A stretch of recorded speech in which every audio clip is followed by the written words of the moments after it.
दोस्तों, अगर हम बात करते हैं तो शायद आप एतबार और यकीन नहीं करते, लेकिन हमारे दोस्त मुल्क के इन्वेस्टर अब हमारे ही सिस्टम के खिलाफ चले गए अदालत में। ये पुलिस जो इसी सिस्टम का हिस्सा है और इसी सिस्टम के हिस्सा लेने के लिए जो बिरादर मुल्क है हमारा चाइनीज, उनके इन्वेस्टर्स को भी माफ नहीं करता, उनसे भी भत्तों की वसूली की जा रही है। चाइनीज बजाय अपने सफात खाने जाते और कंप्लेन करते, वजारत दाखिला में उन्होंने पहले भी कंप्लेन की थी।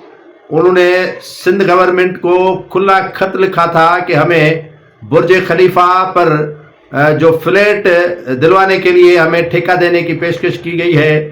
और दीगर जो मामला थे उन पर चाइनीज इन्वेस्टर्स ने, हम तो चीखते चलाते हैं कि बिरादर मुल्क है इन्वेस्ट क्यों नहीं करता, अब जब कोई बिरादर मुल्क आकर इन्वेस्ट भी करता है, चाइनीज आकर यहाँ पर काम करते हैं, तो हम उनसे भत्ता वसूल करते हैं। आपको पता होगा कि जब 2013 में ऐसी सूरत हाल बनी थी कि तालिबान ने चाइनीज से भत्ता मांगा, BLA ने चाइनीज से भत्ता मांगा, यहाँ की जो कराची की मुख्तलिफ तंजीमें हैं जिनमें मुत्तहिदा कौमी मूवमेंट, ANP और दीगर जमातों ने उनसे भत्ता मांगा, तो उसके बाद यहाँ पर बड़ा ऑपरेशन हुआ और कई रहनुमाओं को जेल के सलाखों के पीछे जाना पड़ा और वो जेल में चले गए। अब यही सूरत हाल बनी है, इनमें